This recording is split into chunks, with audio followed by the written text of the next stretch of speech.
నమస్కారం అండి సాధకులారా. మనం ఒక కంప్యూటర్ని మనకు అనుగుణంగా ఎలా పనిచేయాలి అనే విషయాన్ని ప్రోగ్రామింగ్ చేసి ఎలాగైతే మనం ఉపయోగించుకుంటున్నామో అలాగే మన చుట్టూ ఉండే సమాజం రకరకాల విషయాల ద్వారా మన యొక్క మైండ్ని పూర్తిగా నెగిటివ్గా ఆలోచించే విధంగా ప్రోగ్రామింగ్ చేయడం జరిగింది. తద్వారా మన జీవితంలో జరిగే ప్రతి చిన్న విషయానికి మనం నెగిటివ్గా ఆలోచించడం, భయం, ఆందోళన, కోపానికి గురవడం జరుగుతుంది. తద్వారా మనం మనశ్శాంతిని కోల్పోతున్నాం. జీవితంలో ఆనందకరమైన సంఘటనలు చాలా తక్కువగా ఉంటున్నాయి. బాధాకరమైన విషయాలు అధికంగా ఉండడం జరుగుతుంది. అయితే ఇటువంటి సిచ్యువేషన్ మనకు ఎందుకు ఎదురవుతుంది? దీని నుండి బయటపడాలంటే మన మైండ్ని ఏ విధంగా పాజిటివ్గా ప్రోగ్రామింగ్ చేసుకోవాలి అనే విషయాన్ని ఈరోజు వీడియోలో మనం తెలుసుకోబోతున్నాం. మొదటగా నేను అందిస్తున్న క్రియాయోగ క్లాసెస్కి సంబంధించి ఫ్రీ డెమో క్లాసెస్ని కండక్ట్ చేస్తున్నాను. ఈ డెమో క్లాసెస్లో మనకు నెగిటివ్ థాట్స్ ఎందుకు వస్తున్నాయి, ఈ యొక్క ఆలోచన నుండి బయటపడాలంటే ఏం చేయాలి, ఆనందంగా, ఆహ్లాదవంతంగా, ప్రశాంతంగా జీవించాలంటే మనం సాధన ఎలా ప్రాక్టీస్ చేయాలి, దాంతోపాటు ఒక సాధనా ప్రక్రియని అందజేయడం జరుగుతుంది. ఈ యొక్క అవకాశాన్ని మీరు ఉపయోగించుకోవచ్చు. అయితే ఇప్పుడు మన యొక్క మైండ్ అనేది ప్రతి చిన్న విషయానికి నెగిటివ్గా ఎలా ఆలోచిస్తుంది, ఎలా ప్రోగ్రామింగ్ చేయబడింది అనే విషయాన్ని తెలుసుకునే ప్రయత్నం చేద్దాం. అయితే ఇప్పుడు నేను చెప్పబోయే ఉదాహరణ పూర్తిగా చూడండి. మీరు మధ్యలో స్కిప్ చేసినట్లయితే మీకు ఏది కూడా అర్థం కాదు. ఉదాహరణకు, ఒక తల్లి రాత్రి సమయంలో తన యొక్క పిల్లవాడికి భోజనం తినిపించే ప్రయత్నం చేస్తున్నప్పుడు ఆ కుర్రవాడు మారం చేస్తున్నాడు. అప్పుడు దూరంగా ఒక చందమామ కనిపిస్తుంది. చందమామను చూస్తూ జాబిల్లె రావే, జాజిపూలు తేవే, కొండెక్కి రావే అంటూ ఒక పాట పాడుతూ ఆ పిల్లవాడికి భోజనం తినిపించింది. అలాగే అద్భుతంగా కవితలు రాసే ఒక వ్యక్తి ఆ యొక్క చందమామను చూసి ఒక అందమైన స్త్రీ యొక్క రూపాన్ని ఈ యొక్క చందమామతో పోలుస్తూ ఎలా కవిత రాయాలని తను ఆలోచించడం మొదలుపెట్టాడు. ఒక శాస్త్రవేత్త ఆ యొక్క చందమామను చూడగానే ఎలాగైనా రాకెట్ వేసుకుని వెళ్ళి ఆ యొక్క గ్రహం పైన ఏవైనా ఏలియన్స్ జీవిస్తున్నాయా, అక్కడ ఉండే ఖనిజాలు మనకి ఏమైనా ఉపయోగపడతాయా అంటూ తను ఆలోచించడం మొదలుపెట్టాడు. ఒక ఆస్ట్రాలజర్ ఆ యొక్క చందమామను చూసి ఆ యొక్క చందమామ యొక్క ప్రభావం అనేది భూమిపై జీవిస్తున్న మనుషులపై ఏ విధంగా ప్రభావం చూపిస్తుంది, దాని ద్వారా వీడికి ఎటువంటి హాని కానీ మంచి కానీ జరిగే అవకాశం ఉంది అనే విషయాన్ని ఆలోచించడం మొదలుపెట్టాడు.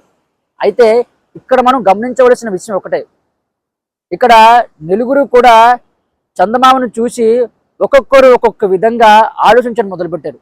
కానీ అక్కడ ఉన్న చందమామ మాత్రం ఒకటే. కానీ వారున్న సిచ్యువేషన్కి, వారున్న పరిస్థితులకు తగ్గట్టుగా వారు చందమామని ఒక్కొక్కరు ఒక్కొక్క రకంగా ఎలాగైతే ఊహించుకున్నారో అలాగే మీకు ఎదురవుతున్న రకరకాల పరిస్థితుల వల్ల, రకరకాల సందర్భాల వల్ల మీ జీవితంలో ఎదురవుతున్న ప్రతి విషయాన్ని కూడా మీరు నెగిటివ్గా ఆలోచించడం జరుగుతుంది. కానీ జరుగుతున్న సంఘటనలో అటు పాజిటివిటీ ఉంటుంది, ఇటు నెగిటివిటీ ఉంటుంది. ఉదాహరణకి ఎలాగంటే, మనం ఒక రూపాయి కాయిన్ని తీసుకున్నట్లయితే ఒక పక్క బొమ్మ ఉంటుంది, ఒక పక్క బొచ్చు ఉంటుంది. మీరు బొమ్మ చూడాలనుకున్నప్పుడు మీకు బొమ్మే కనిపిస్తుంది, బొచ్చు చూడాలనుకున్నప్పుడు బొచ్చే కనిపిస్తుంది. అంతేగాని మీకు వేరే విధంగా కనిపించదు కదా. అలాగే మీ జీవితంలో ఎదురవుతున్న రకరకాల సంఘటనల్లో మీరు నెగిటివిటీని చూడాలి అనే విధంగా మీ చుట్టూ ఉన్న సమాజం మీకు రకరకాల సంఘటనల ద్వారా నేర్పించడం జరిగింది. అదేవిధంగా మీ మైండ్ ప్రోగ్రామింగ్ చేయడం జరిగింది. తద్వారా మీరు ప్రతి విషయాన్ని కూడా నెగిటివ్గా చూడడం మొదలు పెడుతున్నారు. ప్రతి దాంట్లో కూడా ఒక నెగిటివ్ కోణాన్ని చూస్తూ భయాందోళనకి, కోపానికి, అలాగే రకరకాల విషయాలకి మీరు గురవడం జరుగుతుంది. అంతేగాని అక్కడ ఎటువంటి సమస్య అనేది లేదు. ఒక్క క్షణం ఆలోచించండి. మన జీవితంలో జరిగే ప్రతి విషయంలో కూడా పాజిటివిటీ ఉంటుంది. ఉదాహరణకి నా జీవితంలో జరిగిన ఒక సంఘటన మీకు వివరించే ప్రయత్నం చేస్తాను. నాకు ఒకానొక సందర్భంలో అధికంగా క్లాసెస్ రావడం జరిగాయి. తద్వారా నాకు గ్యాప్ ఉండేది కాదు. ఒక క్లాస్ తర్వాత మరో క్లాసు, ఒక క్లాస్ తర్వాత మరో క్లాస్ని నేను సాధకులకు అందజేసేవాడిని. అలా అందజేస్తున్న క్రమంలో నేను ఒకే ప్రదేశంలో కూర్చునేవాడిని. తద్వారా నా యొక్క ఎన్నుపోస పైన అధికంగా భారం పడి నాకు నడుము నొప్పి రావడం జరిగింది. అలాగే నేను పెద్దగా ఆహారం తీసుకోలేకపోవడం వల్ల, అంటే పెద్దగా ఆహారం తీసుకోను, మనం చేస్తున్న సాధన వల్ల ఆహారం తీసుకుంటే సాధన సరిగ్గా జరగదు. దానివల్ల నాకు కొంచెం అనారోగ్య సమస్య రావడం జరిగింది. నాకు బాగా అనారోగ్య సమస్య వచ్చింది. ఒక 2 డేస్ నేను రెస్ట్ తీసుకున్నాను. అయితే ఇప్పుడు నాకు జరిగిన ఈ యొక్క సంఘటన మంచిగా జరిగిందంటారా, చెడుగా జరిగిందంటారా? ఒక్క క్షణం ఆలోచించండి. ఓకే, ఇప్పుడు నేను నాకు జరిగిన సంఘటన నాకు మంచి చేసిందా, చెడు చేసిందా అనే విషయాన్ని మీకు వివరించే ప్రయత్నం చేస్తాను. నాకు జరిగిన సంఘటన నాకు 100కి 100% మంచే చేసింది. నాకు ఎక్కడా కూడా చెడు జరగలేదు. కానీ నాకు అధికంగా బ్యాక్ పెయిన్ వచ్చింది, అనారోగ్య సమస్యకు గురయ్యాను. ఒక 2 డేస్ క్లాసెస్ చెప్పలేదు, పూర్తిగా నేను హాస్పిటల్కి వెళ్ళాను. అయితే ఇది ఎలాగా నాకు మంచి చేసింది అనే విషయాన్ని ఇప్పుడు నేను మీకు వివరించే ప్రయత్నం చేస్తాను. ఉదాహరణకి మా గురువు గారు వెన్నుపోసుకు సంబంధించి ఏదైనా సమస్యలు వస్తే ఎటువంటి ఆసనాలు వేయాలి, ఏ విధంగా ప్రాక్టీస్ చేస్తే ఆ యొక్క సమస్య తగ్గుతుందని నాకు నేర్పించడం జరిగింది. కానీ నాకు ఎప్పుడు కూడా ఈ యొక్క బ్యాక్ పెయిన్ కానీ వెన్నుపోసుకు సంబంధించిన ఎటువంటి అనారోగ్య సమస్యలు రాలేదు. తద్వారా నాకు స్వయం అనుభవం అనేది లేదు. ఎప్పుడైతే నాకు ఈ యొక్క బ్యాక్ పెయిన్ వచ్చిందో నేను ఆ యొక్క బ్యాక్ పెయిన్కి సంబంధించిన కొన్ని ఎక్సర్సైజెస్ కానీ అలాగే ఆసనాలు కానీ ప్రాక్టీస్ చేయడం జరిగింది. తద్వారా ఒక 4-5 రోజుల్లోనే నేను ఆ యొక్క సమస్య నుండి పూర్తిగా బయటపడడం జరిగింది. అలాగే నాకు ఈ యొక్క అనారోగ్య సమస్య ఎందుకు వచ్చింది అనే విషయాన్ని నేను నెమ్మదిగా విచారణ చేయడం మొదలుపెట్టాను. తద్వారా నేను ఏదైతే కూర్చుంటున్న సిట్టింగ్ అనేది సరిగ్గా లేకపోవడం కానీ, ఎక్కువసేపు ఒకే ప్రదేశంలో కూర్చోవడం వల్ల కానీ ఈ యొక్క సమస్య వచ్చిందనే విషయాన్ని నేను గుర్తించాను. తద్వారా మరలా తర్వాతసారి ఈ యొక్క సమస్య రిపీట్ కాకుండా ఏం చేయాలి అనే జాగ్రత్త నేను తీసుకోవడం జరిగింది. తద్వారా ఈ సంఘటన నాకు మంచిగా జరిగిందంటారా, చెడుగా జరిగిందంటారా? అలాగే నా దగ్గరికి వస్తున్న స్టూడెంట్స్ ఎవరైతే ఉన్నారో వారికి ఈ యొక్క బ్యాక్ పెయిన్ అనేది ఎలా వస్తుంది, వారి యొక్క బ్యాక్ పెయిన్ నుంచి బయటపడాలంటే వారు ఏం చేయాలి అనే విషయం నాకు స్వయంగా అనుభవంలో ఉంది. కాబట్టి వారికి సరైన గైడెన్స్ ఇవ్వగలను. అలాగే మీ జీవితంలో జరుగుతున్న ప్రతి సంఘటన కూడా మీకు చెడు చేయడానికి రాదు. మీరు అక్కడ కొత్తగా ఏదో నేర్చుకునేందుకు వస్తుంది. అయితే మీరు అక్కడ నేర్చుకునే ప్రయత్నం చేయకుండా ఆ జరిగిన సంఘటనని మీరు బ్లేమ్ చేసే ప్రయత్నం చేస్తున్నారు. తద్వారా ఆ విషయం మీకు నెగిటివ్గా కనిపిస్తుంది. మీలో నెగిటివ్ ఆలోచనలు క్రియేట్ అయ్యే విధంగా మీ పైన ప్రభావం చూపిస్తుంది.